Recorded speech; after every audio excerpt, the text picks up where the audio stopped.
Muy buen día tengan todos. Bienvenidos a esta serie, Dudas Católicas, para que encontremos algunas respuestas. En esta oportunidad los invito a hablar un poco de uno de los pecados de la Iglesia, o por lo menos así es percibido desde fuera, y es la Inquisición. ¿En realidad fue la Inquisición eso que nos han dicho que fue? La respuesta es bastante compleja, pero se puede hallar por diferentes fuentes. La Inquisición fue un proceso propio de la Edad Media, comprensible y claro dentro de las estructuras de la Edad Media. Sin embargo, no fue tan terrible como nos lo han dicho. Tampoco fue tan santo como también pudiera pensarse cuando se escucha hablar de la Santa Inquisición. Bien, ¿qué fue la Inquisición? Fue un proceso jurídico para perseguir un tipo de delitos que eran considerados así en las legislaciones medievales de la mayor parte de los reinos. Cuando digo legislaciones me refiero a las costumbres legales o judiciales de aquellos reinos. No en todos ellos podíamos hablar de leyes, pero sí estamos hablando de justicia simple, justicia normal. No estamos hablando de justicia divina, ni estamos hablando de leyes del pontificado o el papado. No, estamos hablando de un contexto histórico dentro del cual la herejía era un delito no solo para el papa, sino para los reyes. Vamos a comprenderlo desde la siguiente perspectiva. En la Edad Media teníamos reinos que sabían, además de su propia fe, sabían que esa fe era el signo de la unidad del reino. Y a todo rey siempre le convino, que sus súbditos estuvieran unidos. Eso evitaba cualquier revuelta. Unidos en algo, entonces en el idioma, en la cultura, en las costumbres, pero era muy apetecible el que estuvieran unidos en la religión. Era muy normal entonces para los reyes promocionar un tipo de religión. Vamos a colocar un ejemplo que no esté tan distante a nosotros. Acá en Colombia pues tenemos muy cerca hacia el sur la región andina que fue colonizada, por decirlo así, por los incas de Cusco y se convirtió en el Tahuantinsuyo. Este reino, este imperio, se encontró con pueblos diversos de muchas religiones. Sin embargo, con el tiempo se constituyó una sola religión, que era la religión del sol, la religión de Inti. Y esta religión es como una aglutinadora de todas las creencias espirituales de la región andina, que es muy amplia, muy grande. Y era imposible pensar que antes de los incas encontráramos en toda esa región una sola religión. No, ¿existía una sola base cultural? Podríamos pensar que sí, tal vez unas 2 o 3 bases culturales muy similares, muy parecidas, pero una sola religión no existía. Bien, vamos a ubicarnos ahora en la Edad Media. En la Edad Media sí existía una sola religión que se había ido constituyendo por mucho tiempo, desde la caída del Imperio Romano, o más bien desde la constitución en el 380 del cristianismo como religión oficial, hasta las invasiones bárbaras y a pesar de ellas.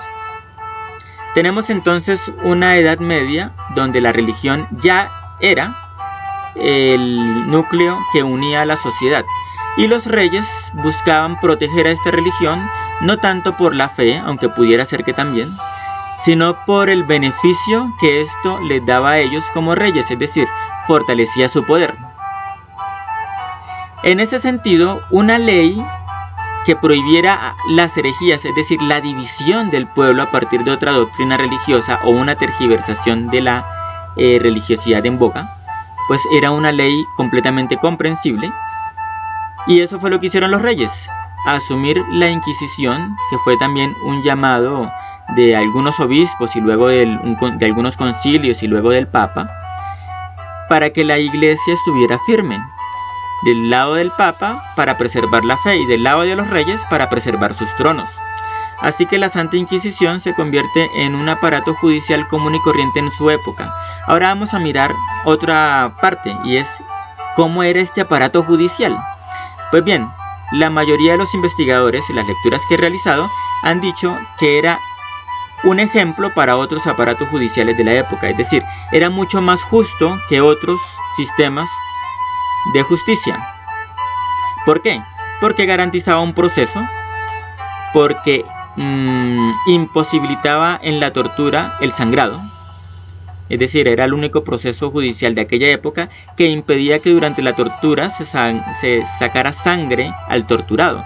Así como hoy en día vemos películas que dicen lo contrario, vemos que en aquella época eso le pasaba era a las personas ajusticiadas por la ley civil, es decir, por los reyes. Ellos sí podían ser torturados hasta desangrarse. Sin embargo, dentro de la Inquisición no se podían desangrar. De hecho, no podía salirles sangre, o si no, el proceso de la tortura se inhabilitaba. Y la confesión que allí surgiera, pues no servía para nada. Dentro de otros procesos judiciales, lo que el torturado dijera era prueba.